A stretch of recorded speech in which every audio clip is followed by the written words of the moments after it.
সুপ্রিয় দর্শক, আসসালামু আলাইকুম। আমি আবার হাজির হলাম নতুন একটি রেসিপি নিয়ে। এই তো আমার রেসিপি হচ্ছে লট্টা শুটকির ভর্তা। ভর্তা বলতে আমরা সবাই পাগল।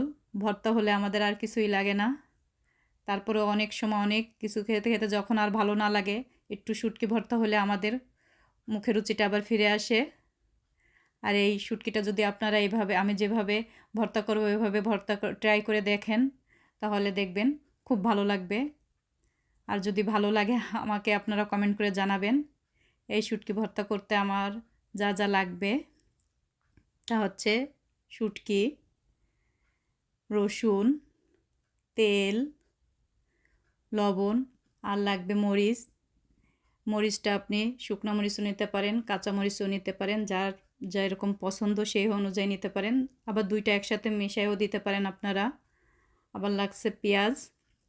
আমি এখানে একটা বড় সাইজের পেঁয়াজ নিয়েছি। পুরোটা আমি দিব না, আপনাদের বলে দেব কতটুকু নিয়েছি। পেঁয়াজটাও আপনাদের পছন্দ মতোই। আমি এখন মাছগুলো কেটে নিব। পেঁয়াজটা আপনাদের পছন্দ মতো নেবেন।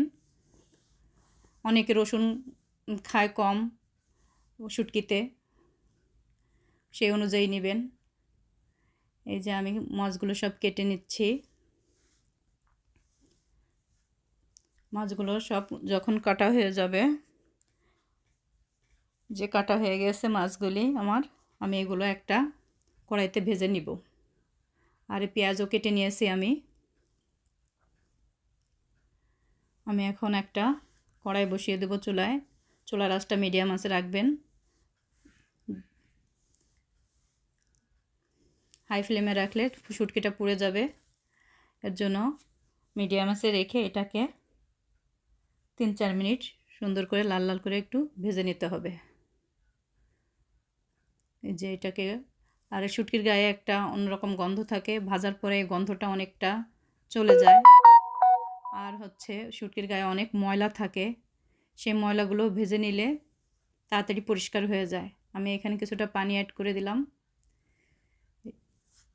এই পানিটা দিয়ে দিলাম এবং এই পানিটা যতক্ষণ না ফুটে উঠবে ততক্ষণ আমি চুলার উপরই রাখবো।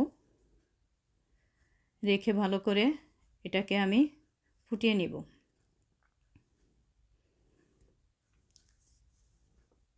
এই যে পানি ফুটিয়ে গেছে। আমি এই পানির ভিতরে আবার 3-4 মিনিট রেখে দিব, যাতে শুটকিটা নরম হয়। ভালো করে আমি ধুয়ে আপনাদের সাথে দেখাবো। এই তো ধোয়া হয়ে গিয়েছে। এখন আমি এটাকে একটা ব্লেন্ডারে নিব। আপনারা এই কাজটা পাটায়ও করে নিতে পারেন, পাটায় বেটে। আমি এটা ব্লেন্ডারে করে নিয়েছি। আমি কাটাকুটি কিছুই বাছিনি। কাটাগুলো লুটটা শুটির কাটাটা নরম, ওটা মুখে লাগে না। এর জন্য আমি সব কাটা বাছিনি। দিয়ে দেবো পেঁয়াজ। এখানে আমি হাফ কাপের মতো পেঁয়াজ দিয়ে দিয়েছি। পেঁয়াজটা আপনাদের পছন্দ মতো দেবেন। আর দিয়ে দেব রসুন। রসুন আমি এখানে বড় সাইজের 1.5টা রসুন নিয়েছি। আপনারা ছোট হলে 2টা নেবেন। এই যে বড় সাইজের 2টা রসুন নিয়েছি আমি।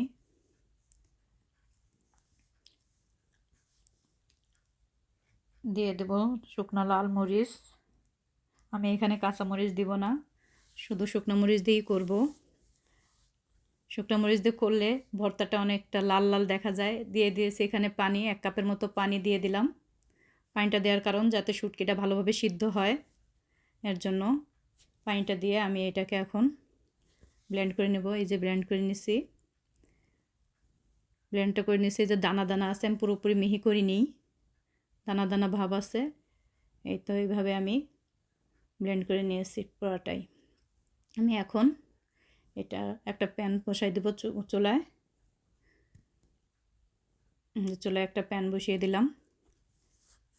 এখন কিছুটা তেল দিয়ে দিব।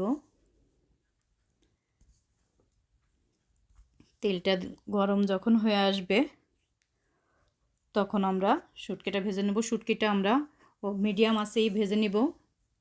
এই যে তেলটা দিয়ে দিলাম। তেলটা গরম হয়ে গেলেই শুটকিটা ঢেলে দেব।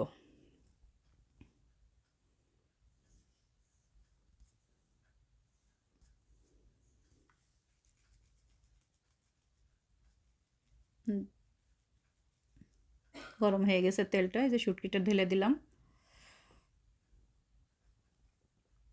এখন এটাকে আমি তেলের ভিতরে ভাজা ভাজা করব, সুন্দর করে নাড়াচাড়া দিয়ে ভেজে নিব।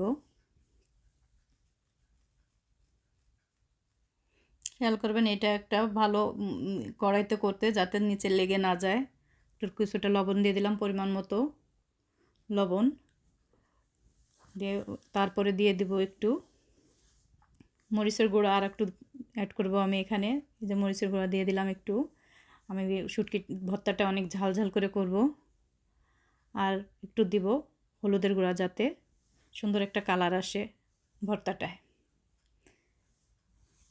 এটা দিয়ে ভালোভাবে নেড়ে চেড়ে আমি শুটকিটা একদম ভাজা ভাজা করে নিব, নিয়ে আপনাদের সাথে আবার দেখাবো পুরোটা ভেজে। তো নেড়ে চেড়ে নিচ্ছি, আপনারাও ভালো করে নেড়ে চেড়ে সুন্দর করে ভাজা ভাজা করবেন। এই তো ভাজা ভাজা হয়ে গিয়েছে আমার শুটকিটা। আমি এখন হয়ে গেছে পুরো রেডি আমার শুটকি ভর্তাটা। খুব সুন্দর একটা সেন্ট বেরিয়েছে ভর্তার থেকে। তো এখন আমি এটাকে নামিয়ে নিব।